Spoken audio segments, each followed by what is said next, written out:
Subscribe करें गुरुजी world और bell icon को प्रेस करें सबसे पहले सिलेक्शन के लिए। हेलो दोस्तों, स्वागत है आपका गुरुजी वर्ल्ड एग्जाम स्टडी प्लेटफॉर्म में। आज के इस नए वीडियो में दोस्तों हम लोग पढ़ेंगे पर्यावरण यानी कि एनवायरनमेंट से रिलेटेड टॉप 40 क्वेश्चंस के बारे में, जिसमें कि एक तरीके से मॉक टेस्ट आप देंगे और अपने स्कोर को आप लोग चेक कर सकते हैं कि कितना स्कोर बन रहा है आपका। दोस्तों, आने वाली परीक्षा के लिए बहुत ही ज़्यादा इंपॉर्टेंट है ये टॉपिक, सो इस वीडियो को लास्ट तक देखिए। पसंद आता है तो लाइक और शेयर ज़रूर करिए। पहला प्रश्न लेंगे हम लोग दोस्तों। पहला प्रश्न है, पर्यावरण शब्द किससे लिया गया है, कौन सी भाषा का शब्द है ये पर्यावरण शब्द? फ्रेंच, अंग्रेजी, लैटिन या फिर रूसी? तो दोस्तों, पर्यावरण शब्द की बात करें तो यहाँ पे सही आंसर आपका ए हो जाएगा।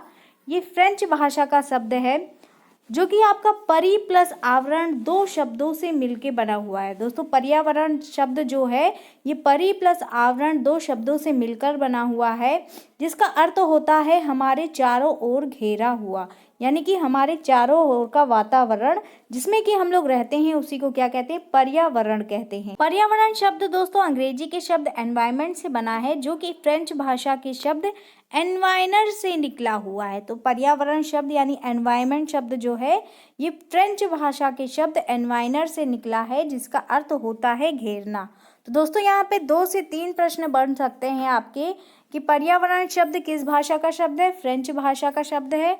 पर्यावरण शब्द किस भाषा फ्रेंच भाषा के किस शब्द से निकला है? तो ये एनवायरनर शब्द से निकला है। और पर्यावरण का अर्थ क्या होता है?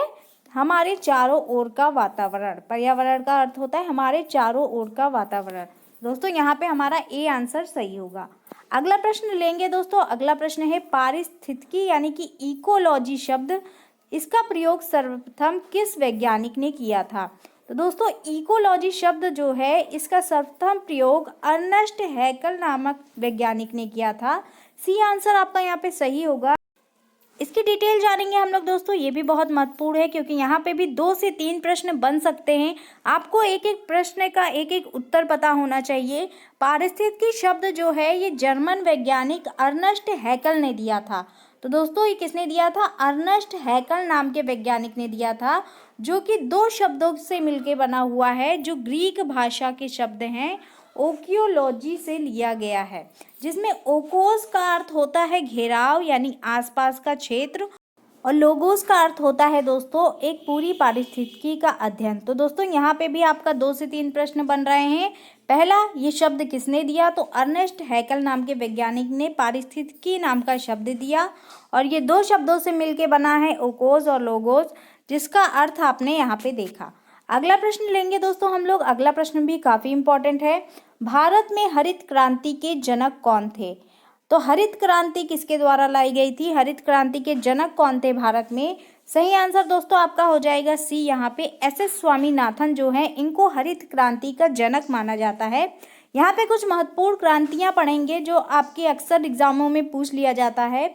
जैसे कि हरित क्रांति अभी आपने देखा, ये आपका किससे रिलेटेड है? खाद्यान्न उत्पादन से रिलेटेड है। वहीं अगर श्वेत क्रांति आपसे पूछता है तो आप दुग्ध उत्पादन टिक लगाएंगे। नीली क्रांति अगर पूछता है तो आप मत्स्य उत्पादन टिक लगाएंगे। भूरी क्रांति किससे संबंधित है दोस्तों?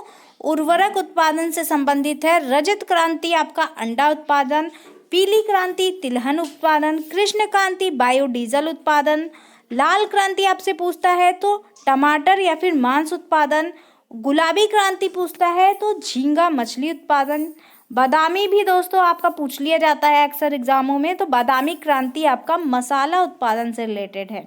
इसी तरह दोस्तों सुनहरी क्रांति आपकी फल उत्पादन से रिलेटेड है। तो दोस्तों, यहाँ पे आपने सभी महत्वपूर्ण क्रांतियाँ देख ली, कौन सी किससे रिलेटेड है। इसको अच्छे से याद कर सकते हैं, क्योंकि इसी में से आपके 1 से 2 प्रश्न फंस सकते हैं। अगला प्रश्न लेंगे दोस्तों हम लोग। अगला प्रश्न है, देखिए, अंतर्राष्ट्रीय परमाणु ऊर्जा एजेंसी का मुख्यालय कहाँ है? जेनेवा में, पेरिस में, वियना में या फिर नैरोबी में? बात करें अंतर्राष्ट्रीय परमाणु ऊर्जा एजेंसी का मुख्यालय की, तो दोस्तों सी आंसर सही हो जाएगा। वियना में ये स्थित है। संस्था की गठन की बात करें दोस्तों तो ये भी काफी महत्वपूर्ण है। 21 जुलाई 1957 को इसका गठन हुआ था और इसका मुख्यालय कहाँ पर है? वियना ऑस्ट्रिया में इसका मुख्यालय है। नेक्स्ट देखेंगे दोस्तों हम लोग कृत्रिम वर्षा में प्रयोग किया जाता है। तो कृत्रिम वर्षा करने के लिए किसका प्रयोग किया जाता है? मृदा, कॉपर ऑक्साइड, सिल्वर आयोडाइड या फिर सिल्वर नाइट्रेट। सही आंसर की बात करें तो सिल्वर आयोडाइड दोस्तों यहाँ पे सही हो जाएगा। यहाँ पे जान लेते हैं दोस्तों कृत्रिम वर्षा होती क्या है। तो दोस्तों बारिश की समस्या को दूर करने के लिए वैज्ञानिकों ने एक उपाय खोजा जिसको कि कृत्रिम वर्षा के नाम से जानते हैं, जिसमें कि कृत्रिम बादल बनाए जाते हैं बारिश करने के लिए और उसमें सिल्वर आयोडाइड और सूखी बर्फ का इस्तेमाल किया जाता है। तो दोस्तों यहाँ पर सही आंसर आपका क्या होगा? सिल्वर आयोडाइड का इस्तेमाल किया जाता है। अगले प्रश्न की ओर बढ़ेंगे दोस्तों। अगला प्रश्न है पर्यावरणीय सुरक्षा अधिनियम कब पारित हुआ था? दोस्तों यहाँ पे आपके अधिनियम से रिलेटेड प्रश्न बहुत पूछे जाते हैं, तो आपको सभी अधिनियम से रिलेटेड ईयर याद होने चाहिए। पर्यावरण अधिनियम दोस्तों 1986 में पारित किया गया था। बी आंसर आपका यहाँ पे बिल्कुल सही हो जाएगा। इसकी डिटेल जान लेते हैं। ये अधिनियम जो है ये पर्यावरण की सुरक्षा के लिए 1986 में पारित किया गया था और यह हमारे भारतीय संविधान में इसका प्रावधान अनुच्छेद 253 में है। तो दोस्तों ये कुछ डिटेल आप लोग नोट कर सकते हैं। अगला प्रश्न लेंगे दोस्तों हम लोग। अगला प्रश्न है ग्रेट बैरियर रीफ एक है। तो ग्रेट बैरियर रीफ क्या है यहाँ पे पूछा जा रहा है आपसे। पर्वत श्रृंखला है, प्रवाल रचना है, मानव निर्मित दीवार है या फिर ज्वारीय भित्ति है।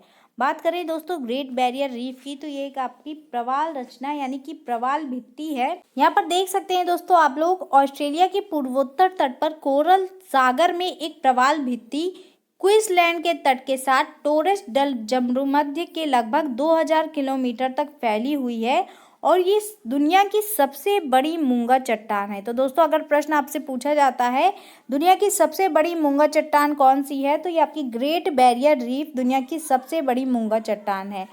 अगला प्रश्न देखते हैं दोस्तों। अगला प्रश्न है विश्व का पहला ओजोन परत संरक्षण के लिए सम्मेलन कहाँ पर हुआ था?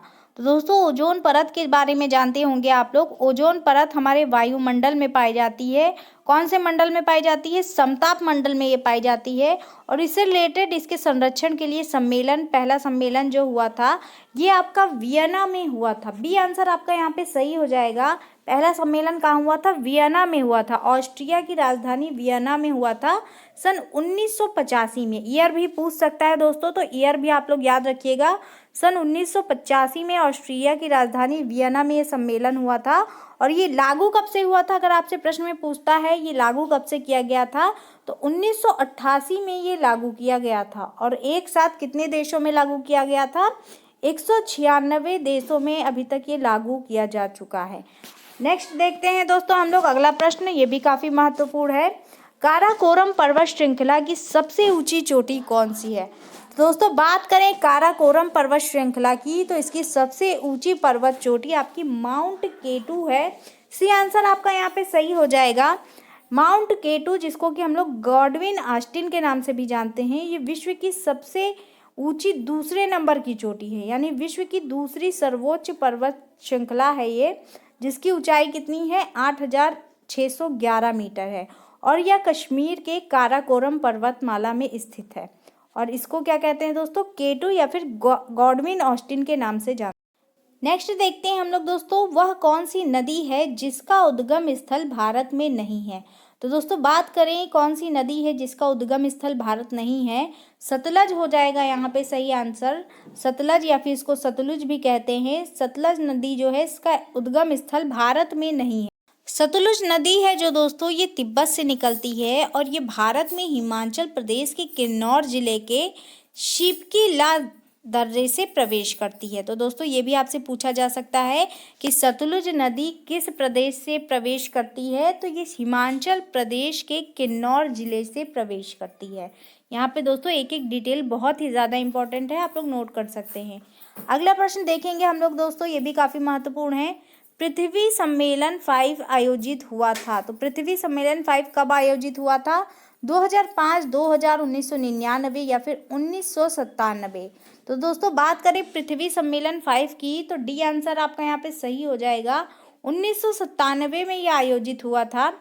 पृथ्वी सम्मेलन का आयोजन अर्थ चार्टर आयोग द्वारा 1997 में कहाँ पर किया गया था? रियो डी जेनेरियो ब्राज़ील में किया गया था। दोस्तों जगह भी पूछी जा सकती है आपसे, पृथ्वी सम्मेलन 5 किस जगह पे किया गया था? तो ये रियो डी जेनेरियो ब्राज़ील में किया गया था।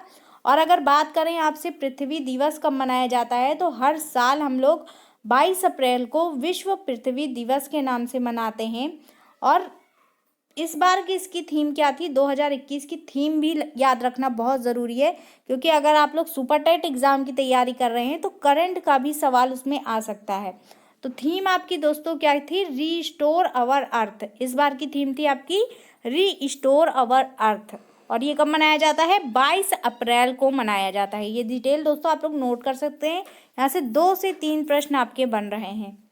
अगला प्रश्न देखते हैं दोस्तों हम लोग। अगला प्रश्न है, विश्व मौसम विज्ञान संगठन का मुख्यालय अवस्थित है। तो मौसम विज्ञान संगठन की मुख्यालय की बात करें तो दोस्तों यहाँ पे ए आंसर बिल्कुल सही हो जाएगा। जिनेवा में ये स्थित है। विश्व मौसम विज्ञान संगठन का मुख्यालय जिनेवा स्विट्जरलैंड में स्थित है। और WMO के वर्तमान अध्यक्ष कौन है? गेरहार्ड एड्रियन इसके वर्तमान अध्यक्ष हैं। और इसका स्थापना कब की गई थी? 23 मार्च 1950 को इसकी स्थापना की गई थी। दोस्तों ये डिटेल आप लोग नोट कर सकते हैं। नेक्स्ट देखेंगे हम लोग अगला प्रश्न। दोस्तों एक एक प्रश्न बहुत इंपॉर्टेंट है। आप अपना स्कोर चेक कर सकते हैं कि 40 में से आप कितना प्रश्न कर पा रहे हैं। निम्नलिखित में कौन सा कृत्रिम पारितंत्र है? तो इसमें पूछा जा रहा है निम्नलिखित में से कौन सा एक कृत्रिम पारितंत्र है? कृत्रिम मतलब जो मानव निर्मित है, प्रकृति ने उसको नहीं बनाया है। तालाब, खेत, वन या उपयुक्त में से कोई नहीं। बात करें दोस्तों तालाब की, तो तालाब आपका प्रकृति द्वारा बनाया जाता है, तो ये हमारा आंसर नहीं होगा। वन की बात करें तो ये भी प्रकृति की देन होती है, वन भी मानव नहीं बना सकता है, ये प्रकृति की देन है। खेत की बात करें दोस्तों तो खेत जो है ये मानव निर्मित होता है, तो इसको हम लोग कृत्रिम पारितंत्र कहेंगे। तो बी आंसर आपका यहाँ पे सही हो जाएगा। खेत यहाँ पे सही आंसर होगा। यहाँ पे देख सकते हैं दोस्तों आप लोग, जो भी पारितंत्र मानव के द्वारा बनाए जाते हैं उन्हें मानव निर्मित पारितंत्र या फिर कृत्रिम पारितंत्र कहा जाता है। जैसे कि कृषि पारितंत्र, जैसे कि आपका खेत हो गया, एक्वाकल्चर, तालाब, नगर इत्यादि, ये सब क्या है? आपके मानव निर्मित पारितंत्र हैं। अगला प्रश्न लेंगे दोस्तों हम लोग। अगला प्रश्न भी काफ़ी इंपॉर्टेंट है। क्लोरोफ्लोरोकार्बन के बाद ओजोन स्तर का दूसरा प्रमुख विध्वंसक कौन सा यौगिक है? तो दोस्तों आप लोग जानते होंगे ओजोन परत जो है इसका विध्वंस हो रहा है, इसका क्षरण हो रहा है। किसके कारण हो रहा है? एक नंबर 1 पे तो कारण आपका है क्लोरोफ्लोरोकार्बन, जिसको कि CFC कहते हैं। और सेकंड पे पूछा गया है कौन सा कारण है, तो दोस्तों सेकंड पे आपका नाइट्रोजन ऑक्साइड हो जाएगा। ए आंसर यहाँ पे बिल्कुल सही होगा। यहाँ पे देख सकते हैं दोस्तों आप लोग 1987 में इससे रिलेटेड एक प्रोटोकॉल भी आया था जिसका नाम था मॉन्ट्रियल प्रोटोकॉल। इससे रिलेटेड भी काफ़ी प्रश्न आते हैं दोस्तों कि मॉन्ट्रियल प्रोटोकॉल कब आया था? 1987 में आया था। ये किससे रिलेटेड है दोस्तों? तो ये ओजोन के संरक्षण से रिलेटेड है। और इसमें क्या बताया गया था? CFC, हैलोन और अन्य ओजोन क्षयकारी रसायनों के उत्पादन पर प्रतिबंध लगाता है ये प्रोटोकॉल। तो दोस्तों ये काफ़ी इंपॉर्टेंट है, आप लोग देख सकते हैं इसको। अगले प्रश्न की ओर बढ़ेंगे हम लोग। अगला प्रश्न है, भारत की दामोदर नदी परियोजना कब शुरू हुई थी? तो भारत में दामोदर नदी परियोजना कब शुरुआत इसकी की गई थी? 1948, 1950, 1996 या फिर 2000? दोस्तों बात करें दामोदर नदी परियोजना की, तो ये भारत की आपकी पहली बहुउद्देशीय परियोजना थी और ये शुरू की गई थी आपकी 1948 में। तो अगर प्रश्न में आपसे पूछता है भारत की पहली बहुउद्देशीय नदी घाटी परियोजना कौन सी थी, तो दामोदर नदी घाटी परियोजना पे आप टिक लगाएंगे। इसकी डिटेल जान लेते हैं दोस्तों। दामोदर नदी जो है ये कहाँ पर बहती है? ये पश्चिम बंगाल तथा झारखंड में बहने वाली एक नदी है, जिस पर की एक महत्वाकांक्षी पनबिजली परियोजना दामोदर घाटी परियोजना चलाई जा रही है। तो दोस्तों ये कहाँ पर बहती है? ये आपकी पश्चिम बंगाल और झारखंड में ये नदी बहती है। हम लोग अगले प्रश्न की ओर बढ़ेंगे दोस्तों। अगला प्रश्न है, राष्ट्रीय पर्यावरण अभियांत्रिकी शोध संस्थान NEERI कहाँ पर स्थित है? नागपुर में, कोलकाता में, दिल्ली में या फिर देहरादून में? तो दोस्तों बात करें इसकी, तो यहाँ पे ए आंसर आपका सही हो जाएगा। नागपुर में आपका ये स्थित है। इसकी स्थापना जो है दोस्तों ये आपके 1958 में भारत सरकार द्वारा नागपुर में की गई थी, जो कि एक वित्त पोषित संस्थान है। और इसका उद्देश्य क्या है दोस्तों? पर्यावरण और इंजीनियरिंग के क्षेत्र में नवाचार और अनुसंधान करना इसका उद्देश्य है। तो दोस्तों ये डिटेल आप लोग नोट कर सकते हैं। हम लोग अगले प्रश्न की ओर बढ़ेंगे दोस्तों। अगला प्रश्न है आपकी स्क्रीन पर, शांत घाटी स्थित है। शांत घाटी कहाँ पर स्थित है? केरल में, पश्चिम बंगाल में, उड़ीसा में या फिर मध्य प्रदेश में? शांत घाटी दोस्तों, जिसको कि साइलेंट वैली भी कहा जाता है, अगर प्रश्न में पूछता है साइलेंट वैली कहाँ पर स्थित है, तो केरल यहाँ पे सही आंसर हो जाएगा। ए ऑप्शन बिल्कुल सही है आपका दोस्तों। और ये आपका अगर प्रश्न में पूछता है सर्वाधिक जैव विविधता कहाँ पर पाई जाती है, तो शांत घाटी में आपकी, जो कि केरल में स्थित है, इसमें सर्वाधिक जैव विविधता पाई जाती है। और ये कहाँ पर है दोस्तों? ये नीलगिरी के पहाड़ यहीं पर स्थित है। तो ये डिटेल आप लोग नोट कर सकते हैं। नेक्स्ट देखते हैं दोस्तों हम लोग, काफ़ी महत्वपूर्ण प्रश्न ये भी है, भारत का 47वां रामसर साइट कौन सा है? रामसर साइट आप लोग जानते होंगे दोस्तों, तो 47वां रामसर साइट कौन सा है भारत का, ये पूछा जा रहा है। सही आंसर की बात करें तो ए आंसर बिल्कुल सही हो जाएगा। हैदरपुर वेटलैंड जो है ये भारत का 47वां रामसर साइट है। ए आंसर यहाँ पे सही होगा। ये दोस्तों आपका कहाँ पर स्थित है? ये आपका यूपी में स्थित है, उत्तर प्रदेश में स्थित है। वहीं बात करें दोस्तों, अभी कुछ नए रामसर साइट 2022 में घोषित किए गए हैं, उनकी भी डिटेल हम लोग जान लेते हैं। 2022 में 2 नई साइटें घोषित की गई हैं, जिसमें कि गुजरात के जामनगर के पास खिजड़िया पक्षी अभ्यारण्य और उत्तर प्रदेश में बखीरा वन्यजीव अभ्यारण्य जो है ये नए रामसर साइट के रूप में जोड़े गए हैं। दोस्तों ये बिल्कुल अभी करंट का है, इसको आप लोग नोट कर सकते हैं। तो अभी करंट में आपके भारत में कुल कितने रामसर साइट हो गए हैं? कुल 49 रामसर साइट हो गए हैं आपके भारत में। अगले प्रश्न की ओर बढ़ेंगे दोस्तों हम लोग। अगला प्रश्न देखिए, काफी महत्वपूर्ण है ये भी। ओजोन परत मुख्यतः अवस्थित होती है। ओजोन परत कहाँ पर स्थित होती है? क्षोभ मंडल में, समताप मंडल में, मध्य मंडल में या फिर आयन मंडल में? तो दोस्तों बात करें ओजोन परत की, तो ये सूर्य से आने वाली हानिकारक विकिरणों से हमारी पृथ्वी की रक्षा करती हैं, और जो कि कहाँ पर स्थित हैं? वायुमंडल के समताप मंडल में स्थित है। यहाँ पे देख सकते हैं दोस्तों आप लोग, सबसे निचली परत कौन सी होती है आपकी वायुमंडल की? क्षोभ मंडल होती है, जिसको कि आप ट्रोपोस्फेयर कहते हैं। उसके बाद समताप मंडल स्ट्रेटोस्फेयर, मध्य मंडल मेसोस्फेयर, आयन मंडल आइनोस्फेयर, और उसके बाद सबसे बाहरी परत कौन सी होती है? बाह्य मंडल यानी एक्सोस्फेयर। तो दोस्तों ये नाम आप लोग याद कर सकते हैं, आप हिंदी में भी और साथ ही साथ इंग्लिश में भी नाम याद कर सकते हैं, क्योंकि कभी कभी एग्जाम में आपका ये इंग्लिश में लिखा हुआ आ सकता है। तो ये आपकी ओजोन परत आपकी समताप मंडल में स्थित होती है। अगला प्रश्न देखेंगे दोस्तों हम लोग। अगला प्रश्न है, विश्व ओजोन दिवस कब मनाया जाता है? विश्व ओजोन दिवस की बात करें तो दोस्तों ऑप्शन चेक कर लेते हैं। यहाँ पे सबसे नीचे से देखते हैं, 22 मई को हम लोग देखें तो 22 मई को हम लोग क्या मनाते हैं?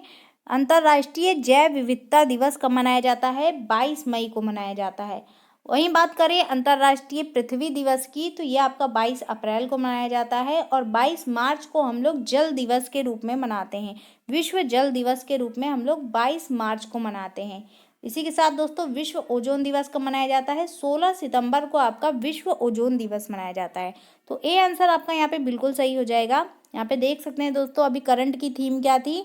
2021 में ओजोन दिवस की थीम आपकी क्या थी? जीवन के लिए ओजोन, ओजोन परत संरक्षण के 36 वर्ष, ये आपकी थीम थी 2021 में। नेक्स्ट देखते हैं दोस्तों हम लोग अगला प्रश्न, अन्नामलाई पहाड़ी कहाँ पर स्थित है? पश्चिमी भारत, दक्षिण भारत, उत्तरी भारत या फिर पूर्वी भारत? अन्नामलाई पहाड़ी की बात करें दोस्तों तो ये आपका दक्षिण भारत में स्थित है। अन्नामलाई पहाड़ी की बात करें दोस्तों तो ये आपका केरल के इडुक्की जिले में स्थित है, जो कि दक्षिण भारत की आपकी सबसे ऊंची चोटियों में से एक है। कहाँ पर स्थित है दोस्तों? ये केरल में स्थित है। तो ये दक्षिण भारत के केरल में स्थित है। अगले प्रश्न की ओर बढ़ेंगे दोस्तों हम लोग। अगला प्रश्न है आपकी स्क्रीन पर, अभ्यारण्य यानी कि सेंचुरी राइनो के लिए जाना जाता है, यानी कौन सा अभ्यारण्य है जो राइनो के लिए जाना जाता है? काजीरंगा, पन्ना, पेंच या फिर इनमें से कोई नहीं? दोस्तों सही आंसर काजीरंगा हो जाएगा। काजीरंगा वन्यजीव अभ्यारण्य जो है ये आपका राइनो यानी कि एक सींग वाले गैंडे के लिए जाना जाता है। ये आंसर आपका यहाँ पे सही होगा। काजीरंगा कहाँ पर स्थित है? ये असम राज्य में स्थित एक राष्ट्रीय उद्यान है जो कि एक सींग वाले गेंडे यानी कि भारतीय गेंडे के लिए प्रसिद्ध है। अगला प्रश्न देखेंगे दोस्तों हम लोग। अगला प्रश्न भी काफी महत्वपूर्ण है। भारत में टाइगर प्रोजेक्ट के अंतर्गत कितने संरक्षित क्षेत्र हैं? तो कितने टाइगर रिजर्व क्षेत्र हैं भारत में, ये पूछा जा रहा है आपसे। करंट में दोस्तों अभी 53 टाइगर रिजर्व क्षेत्र हो गए हैं। बी आंसर आपका यहाँ पे सही होगा। प्रोजेक्ट टाइगर के बारे में जान लेते हैं दोस्तों। प्रोजेक्ट टाइगर क्या था? एक बाघ बचाओ परियोजना थी जो कि 7 अप्रैल 1973 में शुरू हुई थी। अगर बात करें टाइगर मैन ऑफ इंडिया किसे कहा जाता है, तो कैलाश श्रृंखला जो हैं इनको टाइगर मैन ऑफ इंडिया कहा जाता है। काफ़ी इंपॉर्टेंट प्रश्न है दोस्तों, आप लोग नोट कर सकते हैं कि प्रोजेक्ट टाइगर कब आया था। ये 1973 में आया था, काफ़ी एग्जाम में आता है आपके। और टाइगर मैन ऑफ इंडिया कौन है? ये कैलाश श्रृंखला को टाइगर मैन ऑफ इंडिया कहते हैं। नेक्स्ट देखते हैं दोस्तों हम लोग, ध्वनि की तीव्रता कैसे नापी जाती है, किसमें नापी जाती है? तो दोस्तों ध्वनि की तीव्रता कैसे नापी जाती है अगर बात करें तो सही आंसर आपका ए हो जाएगा। डेसिबल नाम की इकाई से हम लोग ध्वनि की तीव्रता नापते हैं। वहीं अगर बैरोमीटर की बात करें तो इससे हम लोग वायुदाब नापते हैं। और डॉप्सन की बात करें तो ये आपका ओजोन परत की मोटाई मापने की इकाई है। कुछ और डिटेल देख सकते हैं आप लोग दोस्तों। ध्वनि की तरंग की आवृत्ति मापने की इकाई क्या है? हर्ट्ज। हर्ट्ज आपकी ध्वनि की तरंग की आवृत्ति नापने की इकाई है। तो अगर आपसे प्रश्न में पूछता है तीव्रता नापने की इकाई कौन सी है, तो डेसिबल लगाएंगे आप लोग आंसर। और अगर आपसे पूछता है ध्वनि की आवृत्ति कैसे नापी जाती है, तो उसको हम लोग हर्ट्ज में नापते हैं। दो अलग अलग चीज़ें हैं दोस्तों, तो आप लोग इसको नोट कर सकते हैं। नेक्स्ट देखते हैं दोस्तों हम लोग, काफ़ी इंपॉर्टेंट प्रश्न है ये भी। ब्लू बेबी सिंड्रोम जल के किस तत्व की अधिकता के कारण होता है? नाइट्रोजन, नाइट्रेट, कैडमियम या फिर उपयुक्त में से कोई नहीं। दोस्तों ब्लू बेबी सिंड्रोम एक प्रकार का रोग होता है जो कि जल में नाइट्रेट की अधिकता के कारण होता है। बी आंसर आपका यहाँ पे सही हो जाएगा। यहाँ पे देख सकते हैं दोस्तों आप लोग, ब्लू बेबी सिंड्रोम जो होता है ये आमतौर पर नाइट्रेट से दूषित जल पीने के कारण बच्चों में हो जाता है। और इससे को पीने से क्या हो जाता है, शरीर के रक्त में नाइट्रेट ऑक्साइड की मात्रा बढ़ जाती है। अगला प्रश्न देखते हैं दोस्तों यहाँ पे हर एक प्रश्न काफ़ी इंपॉर्टेंट है, आपके एग्जाम को ध्यान में रखते हुए बनाए गए हैं। तो एक एक प्रश्न को ध्यान से देखें, साथ ही साथ हमारे चैनल को सब्सक्राइब नहीं किया है तो अभी कर लें। अगला प्रश्न देखते हैं दोस्तों। अगला प्रश्न है इटाई रोग किसके कारण होता है? तो दोस्तों अगर बात करें इटाई रोग की, तो ये आपका कैडमियम के कारण होता है। ये आंसर आपका यहाँ पे सही हो जाएगा। इटाई रोग जो होता है ये कैडमियम के संपर्क में आने के कारण होता है, जो कि औद्योगिकरण से संबंधित मानव गतिविधियों के परिणाम स्वरूप उत्पन्न होता है। दोस्तों यहाँ पे इटाई किसके कारण होता है? कैडमियम के कारण होता है। नेक्स्ट देखेंगे हम लोग दोस्तों। अगला प्रश्न, जोजिला दर्रा जोड़ता है। तो जोजिला दर्रा किसे जोड़ता है? कश्मीर या तिब्बत को, नेपाल और तिब्बत को, लेह और कारगिल को, या फिर लेह और श्रीनगर को? तो दोस्तों सही आंसर की बात करें तो जोजिला दर्रा जो है ये आपका लेह और श्रीनगर को जोड़ता है। डी आंसर आपका यहाँ पे बिल्कुल सही हो जाएगा। यहाँ पे देख सकते हैं दोस्तों आप लोग, जोजिला दर्रा जो है ये कहाँ पर स्थित है? ये जम्मू कश्मीर में स्थित है। ये आपसे प्रश्न भी पूछ सकता है कि ये दर्रा कहाँ पर स्थित है, तो आप लोग आंसर करेंगे जम्मू कश्मीर में स्थित है। जम्मू कश्मीर में सोनमर्ग के समीप स्थित है और यह 3528 मीटर की ऊंचाई पर स्थित है। और यह किसको जोड़ता है? लद्दाख और कश्मीर को जोड़ता है। तो दोस्तों लद्दाख या और कश्मीर या फिर लेह और श्रीनगर, ये दो ऑप्शन हो सकते हैं, दोनों ही आंसर सही होंगे। लेह से श्रीनगर को या फिर लद्दाख को कश्मीर से जोड़ता है ये। अगला प्रश्न देखेंगे हम लोग दोस्तों। अगला प्रश्न है अनाज, फूलों और पौधों को लगाने को क्या कहते हैं? कौन सा कल्चर कहते हैं? तो अनाज, फूल और पौधे लगाने के कल्चर को हम लोग हॉर्टिकल्चर के नाम से जानते हैं। बी आंसर आपका यहाँ पे सही हो जाएगा। देख लेते हैं दोस्तों हम लोग हॉर्टिकल्चर क्या होता है। ये विज्ञान की वह शाखा होती है जिसमें कि अनाज, फूलों और पौधों को उगाने के लिए उनकी मार्केटिंग का अध्ययन किया जाता है। दोस्तों ये काफ़ी इंपॉर्टेंट है, इसको आप लोग देख सकते हैं।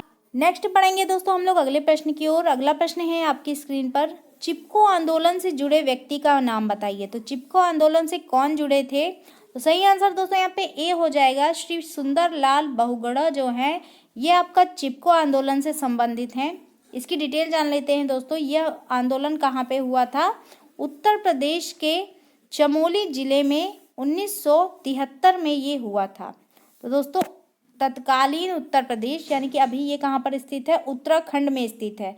आप लोग जानते होंगे सन 2000 में उत्तर प्रदेश से उत्तराखंड को अलग कर दिया गया था। तो दोस्तों अभी ये करंट में चमोली जिला कहाँ पर है, आपका उत्तराखंड में स्थित है।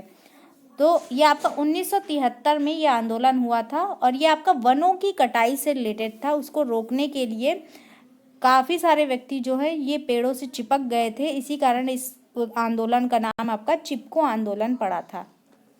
अगले प्रश्न की ओर बढ़ेंगे दोस्तों। अगला प्रश्न है जैव विविधता शब्द की खोज किसने की थी। दोस्तों जैव विविधता काफ़ी इंपॉर्टेंट प्रश्न है ये भी। इसकी खोज जो है आपका WG रोजन ने की थी। बी आंसर आपका यहाँ पे सही हो जाएगा। यहाँ पर देख सकते हैं दोस्तों आप लोग, जैव विविधता शब्द जो है इसका सबसे पहले प्रयोग किसने किया था, WG रोजन ने किया था। कब किया था, 1985 में किया गया था। इसका सबसे पहली बार प्रयोग 1985 में किया गया था। और जैव विविधता दिवस हम लोग कब मनाते हैं, विश्व जैव विविधता दिवस हम लोग 22 मई को मनाते हैं दोस्तों। ये भी आप लोग नोट कर लीजिएगा, 22 मई को हम लोग अंतर्राष्ट्रीय जैव विविधता दिवस मनाते हैं। अगला प्रश्न देखते हैं दोस्तों हम लोग। अगला प्रश्न है पृथ्वी का अपमार्जक कौन है। दोस्तों अपमार्जक किसे कहते हैं, जीवाणु व कवक, मृदा व जल, पशु या पक्षी। सही आंसर दोस्तों ए हो जाएगा। जीवाणु और कवक को पृथ्वी का अपमार्जक कहते हैं।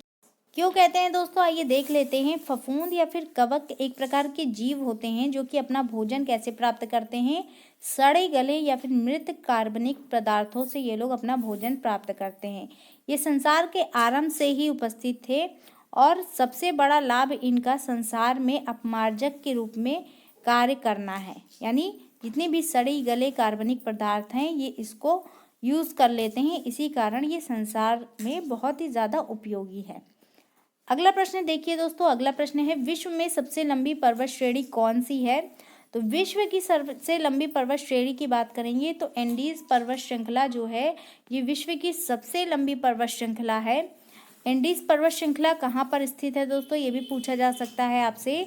तो ये आपका दक्षिण अमेरिका के पश्चिमी तट में स्थित है और ये विश्व की सबसे लंबी पर्वत श्रृंखला है। अगले प्रश्न की ओर बढ़ेंगे हम लोग दोस्तों। ये भी काफ़ी महत्वपूर्ण है। विश्व का सर्वाधिक ऊंचा पठार कौन सा है। सर्वाधिक ऊंचे पठार की बात करेंगे यहाँ पे तो तिब्बत का पठार जो है ये सबसे ऊंचा पठार है विश्व का। और ये कहाँ पर स्थित है ये भी हम लोग देखेंगे। दुनिया का सबसे ऊंचा पठार कौन सा है, तिब्बत का पठार है। यह पठार सबसे ऊंचा होने के साथ साथ दुनिया का सबसे बड़ा पठार भी है। तिब्बत का पठार इसकी विशालता के कारण इसको हम लोग संसार की छत के नाम से भी जानते हैं। दोस्तों ये आपका दुनिया का सबसे बड़ा पठार भी है। नेक्स्ट देखेंगे हम लोग अगला प्रश्न दोस्तों। निम्नलिखित में से किस देश में पंपास घास के मैदान पाए जाते हैं। तो दोस्तों घास के मैदान से रिलेटेड भी प्रश्न काफ़ी आते हैं आपके एग्जाम में। पंपास घास के मैदान कहाँ पाए जाते हैं आपसे पूछा जा रहा है। तो ये अर्जेंटीना में पाए जाते हैं। सी आंसर आपका यहाँ पे सही हो जाएगा। और भी देख लेते हैं दोस्तों। पंपास जो है ये आपका अर्जेंटीना में पाया जाता है। अगर और प्रश्न में पूछता है पेरी कहाँ पे पाया जाता है, पेरी घास का मैदान, तो ये अमेरिका में पाया जाता है, अमेरिका में स्थित है। वेल्ड कहाँ पर स्थित है, ये आपका दक्षिण अफ्रीका में है। डाउन्स कहाँ पे, काफ़ी पूछा जाता है प्रश्न में, तो ये आपका ऑस्ट्रेलिया में स्थित है। कैटरबरी कहाँ पर स्थित है, ये न्यूजीलैंड में है। और स्टेपी भी पूछा जाता है आपसे, ये आपका ट्यूनेशिया में स्थित है। दोस्तों ये काफ़ी महत्वपूर्ण है, मोस्ट इम्पॉर्टेंट है। इससे आपके एग्जाम में प्रश्न पूछे भी जा सकते हैं, तो इसको आप लोग नोट डाउन कर सकते हैं। अगले प्रश्न की ओर बढ़ेंगे हम लोग दोस्तों। अगला प्रश्न है आपकी स्क्रीन पर, सरदार सरोवर परियोजना किस नदी पर चल रही है। ताप्ती, गोदावरी, नर्मदा या फिर कृष्णा। तो दोस्तों ये परियोजना जो है ये आपकी नर्मदा नदी पर चल रही है। सी आंसर आपका बिल्कुल सही होगा। सरदार सरोवर बांध जो है ये कहाँ पर स्थित है, गुजरात में नर्मदा नदी पर स्थित ये बांध है।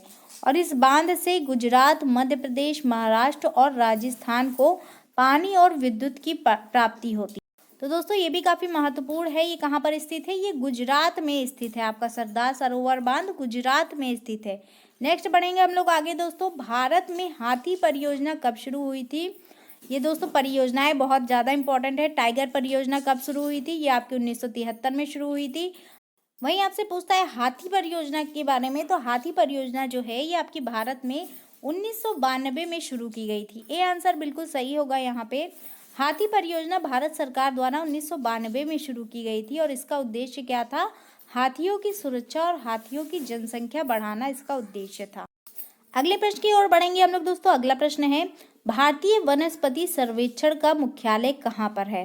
दोस्तों भारतीय वनस्पति सर्वेक्षण यानी कि BSI की बात करें तो इसका मुख्यालय जो है आपका कोलकाता में स्थित है। ए आंसर बिल्कुल सही होगा। यहाँ पर देख सकते हैं दोस्तों हम लोग, यह आपका कब स्थापना इसकी की गई थी? 1890 में इसकी स्थापना की गई थी। ब्रिटिश शासनकाल में इसकी स्थापना की गई थी और यह कहाँ पर स्थित है? कोलकाता में स्थित है दोस्तों। अगला प्रश्न देखेंगे हम लोग दोस्तों, काफ़ी महत्वपूर्ण ये भी है, वायुमंडलीय दाब किसके द्वारा नापा जाता है? तो वायुमंडलीय दाब जो है ये आपका बैरोमीटर के द्वारा नापा जाता है। वायुमंडलीय दाब नापने की इकाई कौन सी है? बैरोमीटर के नाम से इसको हम लोग जानते हैं। नेक्स्ट देखेंगे हम लोग दोस्तों, ये भी काफ़ी महत्वपूर्ण है, ग्रीन मफलर का संबंध किससे है? यहाँ पर ध्वनि प्रदूषण से, वायु प्रदूषण से, जल प्रदूषण से या फिर मृदा प्रदूषण से? तो दोस्तों ग्रीन मफलर जो है ये ध्वनि प्रदूषण के लिए जाना जाता है। ये आंसर आपका यहाँ पे सही होगा, इसको जान लेते हैं हम लोग। ग्रीन मफलर जो है ये ध्वनि प्रदूषण नियंत्रण से संबंधित है और इस कार्यक्रम के अंतर्गत ध्वनि प्रदूषण को कम करने के लिए सड़कों के किनारे हरे पौधे लगाए जाते हैं। तो दोस्तों ग्रीन मफलर क्या है? एक तरीके का आपका ध्वनि प्रदूषण नियंत्रक के रूप में काम करता है, जिसमें कि हरे पेड़ पौधे जो हैं ये सड़कों के किनारे लगा दिए जाते हैं, जिसके कारण ध्वनि प्रदूषण कम होता है। अगला प्रश्न देखेंगे हम लोग, काफ़ी महत्वपूर्ण है दोस्तों ये भी, डॉप्सन इकाई का उपयोग कहाँ किया जाता है? तो डॉप्सन इकाई की बात करेंगे तो दोस्तों ओजोन परत जो है उसकी मोटाई को नापने के लिए हम लोग डॉप्सन इकाई का प्रयोग करते हैं। ये आंसर बिल्कुल सही हो जाएगा यहाँ पे। वहीं दोस्तों ध्वनि की तीव्रता अभी मैंने आपको बताया डेसिबल में नापते हैं इसको, वायुमंडलीय दाब बैरोमीटर में नापते हैं और ध्वनि की आवृत्ति किस में नापते हैं? हर्ट्ज में नापते हैं। कुछ और डिटेल जान लेते हैं दोस्तों। विश्व ओजोन दिवस जो है इसकी थीम क्या थी 2021 की? देख लेते हैं।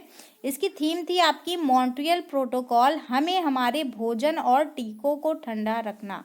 ये इसकी थीम थी दोस्तों यहाँ पर एक से बढ़कर एक महत्वपूर्ण प्रश्न हल किए हमने। आपका एक तरीके से मॉक टेस्ट था ये, इसमें आप अपने स्कोर को चेक कर सकते हैं, कितनी तैयारी है आपकी आप खुद को चेक कर सकते हैं। पसंद आया है तो लाइक और शेयर करें, साथ ही साथ चैनल को सब्सक्राइब करें। Thank you.